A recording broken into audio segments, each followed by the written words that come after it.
করে বলেন, আল্লাহ কি আমাদের কাছে না দূরে? আমার বাবা মা আমার যত কাছে তার চাইতো আমার বেশি কাছের কে? আমার স্ত্রী আমার যত কাছে তার চাইতো আমার বেশি কাছের কে? আমি আমার যত কাছে তার চাইতো আমার বেশি কাছের কে? আল্লাহ তাআলা তিনি যে আমাদের কাছে, এটা বোঝানোর জন্য তিনি কোরআনে দুটি শব্দ ব্যবহার করেছেন। আওয়াজ করে বলতে হবে, কটি? দুটি। এক জায়গায় ব্যবহার করেছেন করিব, আরেক জায়গায় ব্যবহার করেছেন আকরাব।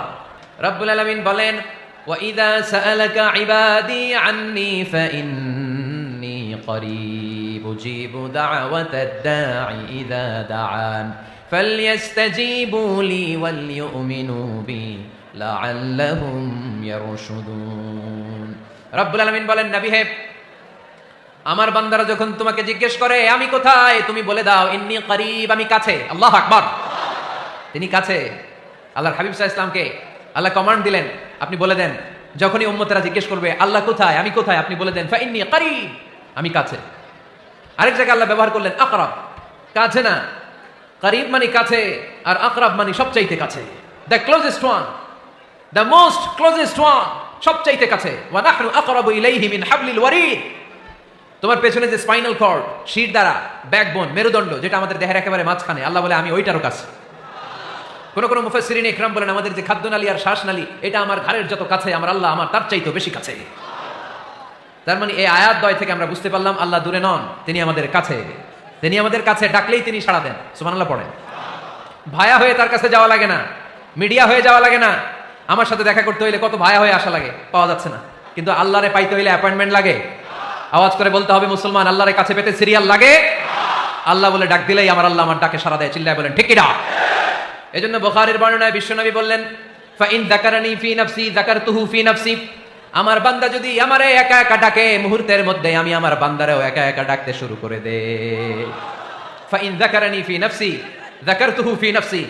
আমার কোন বান্দা যদি আমারে একা একা স্মরণ করে, আমি আমার বান্দারে একা একা স্মরণ করি। ওয়া ইন যাকারানি ফি মালাইন যাকারতুহু ফি মালাইন খায়রিম মিনহু।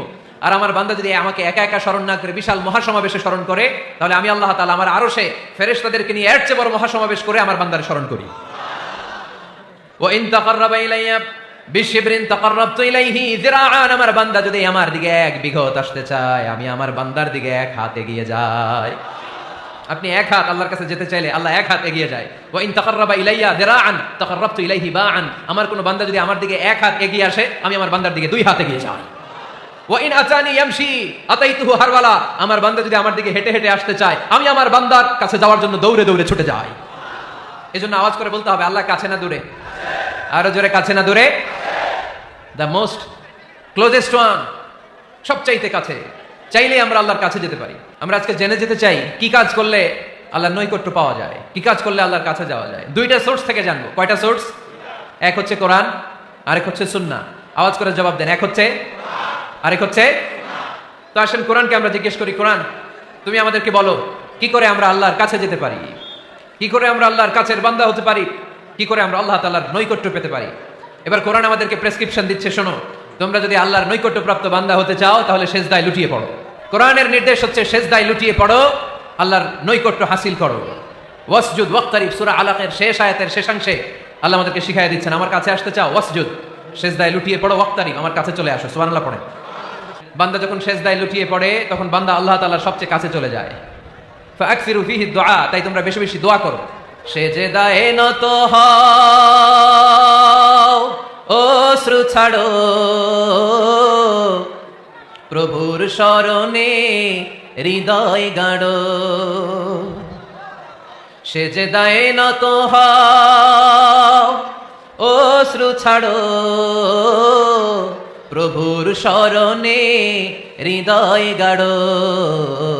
প্রাণ খুলে সব ব্যথা বলো প্রভুকে, বলো প্রভুকে।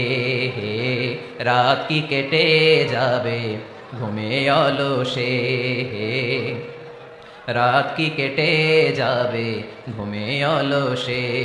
তুমি কি জানবে না তোমার নিজেকে, প্রভুকে। রাত কি কেটে যাবে ঘুমে অলসে। ঠিক না? ঘুমে অলসে আমাদের রাত কেটে যায়, সেজদা দেওয়ার সময় নাই। কখন প্রভুর দরবারে হাজিরা দেব, কখন সিজদা দেব? আল্লাহর হাবিব সাল্লাল্লাহু আলাইহি ওয়াসাল্লাম বললেন, আকরাবু মা ইয়াকুনুল আবদু মির রাব্বিহি ওয়া হুয়া সাজিদ ফাআকসিরু ফীহি দুআ। তোমরা যখন সিজদায় লুটিয়ে পড়ো তখন তোমরা আল্লাহর সবচাইতে কাছে চলে যাও। এজন্য ওই সময় বেশি বেশি আল্লাহর কাছে চেয়ে নাও। সুবহানাল্লাহ পড়েন। মনের যত আকুতি আছে, যত জ্বালা আছে, যত বেদনা, সিজদায় পড়ে আল্লাহরে বলার দরকার আছে না নাই? কারণ কেউ যেটা শোনে না, শোনে কে? পরীক্ষায় ভালো করতে চান, সিজদায় লুটিয়ে পড়ে আল্লাহরে বলেন। নেককার স্ত্রী চান, সিজদায় পড়ে আল্লাহরে বলেন। নেককার সন্তান চান, সিজদায় লুটিয়ে পড়ে আল্লাহরে বলেন। বিসিএস পরীক্ষায় টিকতে চান, সিজদায় লুটিয়ে পড়ে আল্লাহকে বলেন। পাসপোর্ট দিয়ে রেখেছেন, ভিসা হয় না, সিজদায় লুটিয়ে পড়ে আল্লাহরে বলেন। মনের যত জ্বালা, যত যন্ত্রণা, যত আকুতি, যত হাহাকার, সিজদায় লুটিয়ে পড়ে আল্লাহরে বলেন। কারণ আল্লাহর দরবার এমন দরবার, এই দরবার থেকে কেউ কোনোদিন খালি হাতে ফিরে না। চিল্লায় বলেন ঠিক কিনা? কেউ ফিরে না খালি হাতে, আল্লাহরে তোর দরবারে দে, তাই না? আকরাবু মা ইয়াকুনুল আবদু মির রাব্বিহি ওয়া হুয়া সাজিদ। বান্দা যখন সিজদায় লুটিয়ে পড়ে, বান্দা আল্লাহর সবচাইতে কাছে চলে যায়। এই কথাটা মনে থাকবে আপনাদের সবার। আমরা কখন আল্লাহর সবচেয়ে কাছে যাই? আওয়াজ করে বলেন। যখন আমরা সিজদায় পড়ে থাকি। আপাত দৃষ্টিতে মনে হয় সিজদাটা যখন দেই জায়নামাজের উপরে আমার কপালটা পড়ে, সিজদাটা যখন দেই মসজিদের টাইলসের উপরে আমার সিজদাটা পড়ে, সিজদাটা যখন দেই মনে হয় যে মসজিদের কাপড়ের উপর আমার কপালটা পড়ে। কিন্তু বিশ্বনবী বলেন না, তোমার কপালটা আল্লাহর কুদরতি পায়ের উপরে পড়ে। আকরাবু মা ইয়াকুনুল আবদু মির রাব্বিহি ওয়া হুয়া সাজিদ। বান্দা যখন সিজদায় লুটিয়ে পড়ে, বান্দা আল্লাহর সবচাইতে কাছে চলে যায়। তাহলে কোরআন আমাদেরকে জানালো, যদি আল্লাহর প্রিয় হতে চাও সিজদায় লুটিয়ে পড়ো। আল্লাহর প্রিয় হতে চাইলে কি করব?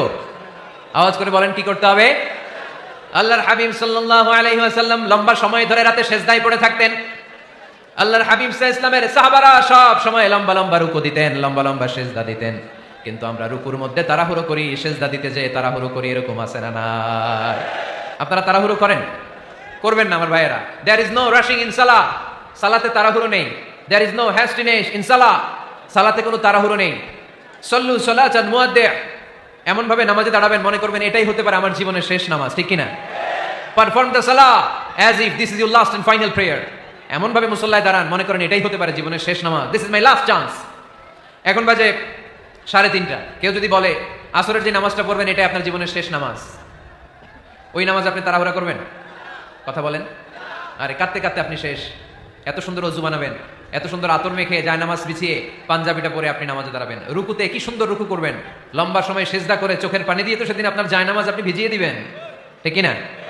কেন এমনটা করবেন? কারণ আপনি জেনে গিয়েছেন এটাই আমার শেষ নামাজ, তাই না? তো প্রতিটা নামাজের সময় এই জিনিসটা ভাবলে সমস্যা কোথায়? আমরা যে আরো আধা ঘন্টা এখানকার সবাই বেঁচে থাকবো কোনো গ্যারান্টি আছে? আরো 10 মিনিট হায়াত পাবো, গ্যারান্টি? 5 মিনিট, 2 মিনিট, শ্বাস যেটা নিলাম, ব্রেথ ইন করলাম, এটার ব্রেথ আউট করতে পারবো, কোনো গ্যারান্টি আছে? তো প্রতিটা সালাতের মুসল্লায় যখন দাঁড়াই এই চিন্তাটা আমাদের মাথায় আসে না কেন যে এটাই আমার শেষ নামাজ? সল্লু সালাতান মুআদ্দিআ। যখনই নামাজে আমরা দাঁড়াবো আমরা ভাববো হতে পারে এটাই আমার জীবনের শেষ নামাজ।